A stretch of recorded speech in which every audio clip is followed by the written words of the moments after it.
Nothing in this podcast is intended as investment advice, and the people in this podcast may hold positions in the stocks they talk about. Do not buy any investment based solely on a tip or recommendation. Please do your own research.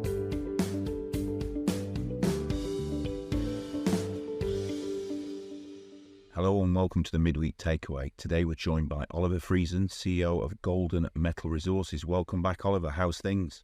Amazing. Thank you very much, Phil. Well, you just announced the acquisition of claims in the Kibby Basin, where recent lithium brine discoveries were made. The claims are located near the company's flagship Pilot Mountain project, which is strategically positioned within Nevada's Walker Lake mineral belt. This acquisition strengthens the company's Nevada portfolio, as lithium and tungsten are included in the United States Geological Survey's critical minerals list. The proximity of the Lithium Properties to Pilot Mountain presents an important exploration and development opportunity, and the company looks forward to sharing its next exploration steps in this newly acquired area. Seems like things are moving fast out there in Nevada, Oliver. Yeah, thanks, Phil. That's a really good overview. I think listeners here should obviously be very excited about, first of all, the fact that we've acquired what is a very exciting lithium brine asset. But moreover, what was really interesting and exciting about the opportunity was the fact that the properties that we've acquired via staking are actually about less than a few kilometers away from our flagship Pilot Mountain project. So a lot of synergies as we look to push exploration forward across both of these assets. We're certainly going to announce further details, technical details about the new acquisitions in the coming weeks here. And I think once we do put those out, investors can really see the value here and why they should be so excited about this particular acquisition. Yeah, I mean, that's great. I mean, how? Give us just a little bit of background. How did you manage to understand that this was going to be a lithium opportunity and you were able to stake it? Did you send the guys out in the dark with the torches or what? How did it happen? It seems a bit strange that we're in the middle of Nevada, the best mining place in the world, so we're told, and all of a sudden a lithium play pops up right next to where you are. Yeah, tell us a bit more. It's funny that you mentioned that, but the way that these things come about is, we have a technical team that's always looking for new opportunities, and sure enough, lithium is a huge part of what is done in Nevada in terms of exploration and mining. There's a handful of very large development projects as well as mines and as well as exploration stage. So it's a great place to look for lithium. So that obviously is the first kind of important piece of the equation here is people are always hunting for lithium in Nevada. And if I encourage listeners to have a quick look at the map that we released with the RNS today, which shows, first of all, the location of a few of the bigger projects in Nevada, but also the location of the projects that we've acquired. And you'll see that there's a very clear lithium belt within the Walker Lane mineral trend, relatively close to where we've acquired these new projects. So you're in the right neighborhood, you're in the right district to be looking for lithium. And sure enough, we have some mill site claims as part of our Pilot Mountain project. And we got tipped off to the fact that there was actually some lithium that was noted in some of those wells, which was essentially done during previous water sampling that was completed over those wells. So we were tipped off to the location. We knew that some of those wells had come back with some increased lithium within the groundwaters. And sure enough, we did some more digging and found what's actually a really interesting lithium basin, like I said, only a few kilometers away from Pilot Mountain, and then just did some further digging. So it's just about, going into the internet, looking at all the old reports, various U.S. government agencies, including the United States Geological Survey, will publish old reports. So a lot of the old timers came in there and were looking for certain things. But if you can do enough sleuthing, I guess you can call it, and start to map some of the things up, you can find some really interesting opportunities. So in terms of staking opportunities, something that I've kind of done most of my life. And the reality is you don't find opportunities as good as this really ever. So we were really excited by the opportunity. We got our crews there as quickly as we could, essentially, once we realized the opportunity, and are really pleased with being able to announce the acquisition of those two properties today. Yeah, I mean, from the point of view of getting a potential lithium asset for effectively free for sticking some wooden things in the ground is pretty unheard of, I would imagine, in Nevada in these days, no?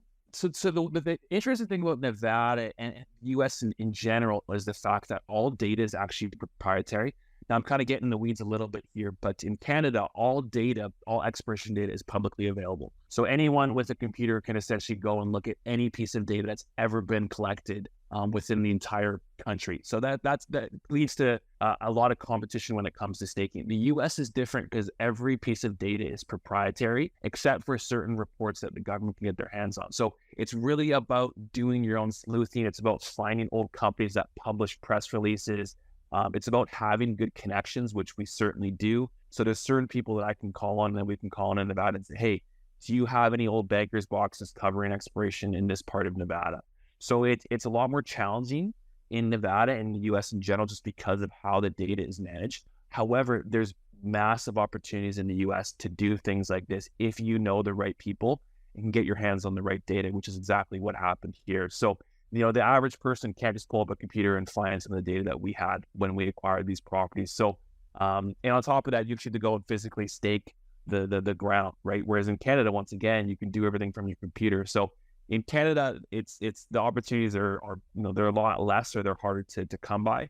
Whereas in Nevada, if you know the right people, if you've done it before, if you have crews that can go and actually physically stake these things, then there's some massive opportunities. And as you said, the cost to do this is very minimal. And now we have a really exciting 100% owned lithium brine opportunity in one of the best places in the world to look for lithium brine. So we're really ecstatic. So how do you think this will progress? What are we talking about in terms of next steps in terms of this? Obviously, we found it, we've staked it. What happens next? Yeah, so what I've outlined in the RNS is that we're going to put out subsequent news, hopefully in the coming weeks here, which will outline some of the data that I've kind of alluded to earlier in this conversation as to what we're seeing. So right now, we've just kind of kept it high level. This is the area we've staked. This is the reason we've done it. This is how there's synergies with our Pilot Mountain project. But we're going to get a bit more in the weeds as to exactly why we stake these particular pieces of ground. So it'll be a bit more of a technical overview in the coming weeks here, which will give investors a much better flavor as to why we're so excited about these properties. I mean, we're a technical company. I'm a technical person myself. So it's really the technicals that get me fired up about things like this. So we'll put out some further details.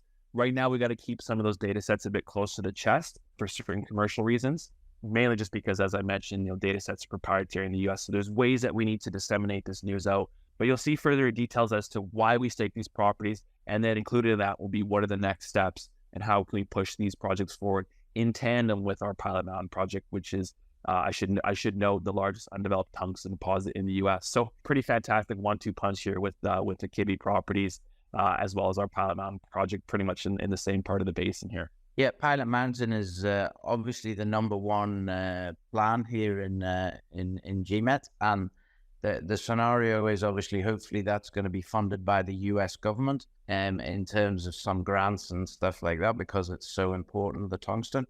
How do you see that the lithium could play out? Are you going to need a JV partner, or is this something also that the US government could help you out with?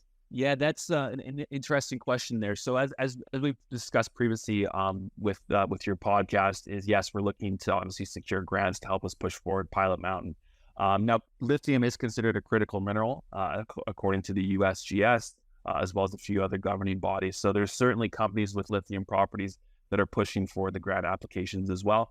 Typically, those are dipping into different pools of grant money, just because it's more of a battery metal as opposed to a defense metal, which is the case for tungsten. So there's different grants that you can apply for lithium. So we'll certainly have a look at what's available on the lithium side. I mean, we've just acquired these properties, so we're now going to try to figure out the best way to push these forward alongside Pilot Mountain.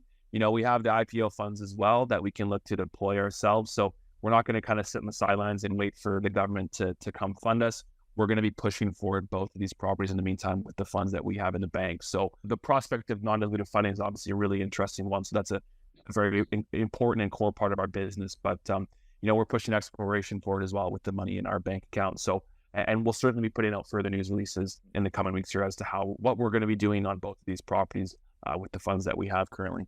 So this news flow ain't going to stop then? Is that what you said? You are... Mr. RNS at the minute, so we expect this for the next number of weeks and months. I mean, it's interesting you say that, but it's also important to note that, I mean, in my opinion, everything we put out has been very material.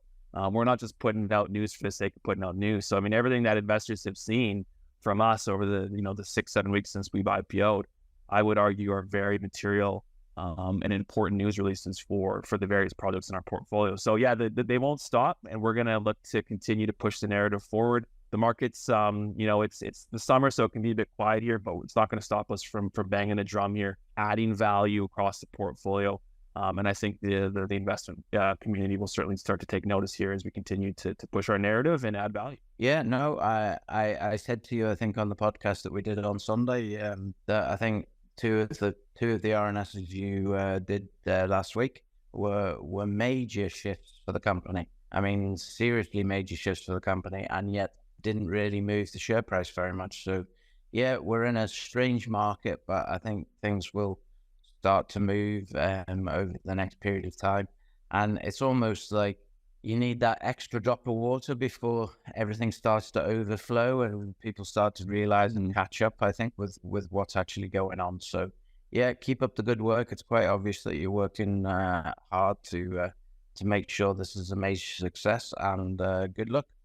I appreciate it. If I could just make one more note there, I think it's an important one, which is almost 71% of our company is held by either high net worth individuals or Power Metal Resources, which is a large sort of mining merchant company in the UK. So there's only about 29% free float here. So I agree, as we continue to push the narrative forward, put out good news, I think the market's certainly going to take notice here. So that's what we're going to keep on doing. Oliver Friesen, CEO of Golden Metal Resources, thanks very much for your time. Cheers. Bye. This podcast was brought to you by Roast PR Limited. If you would like to appear on a future episode of The Sunday Roast, please email admin@thesundayroast.net.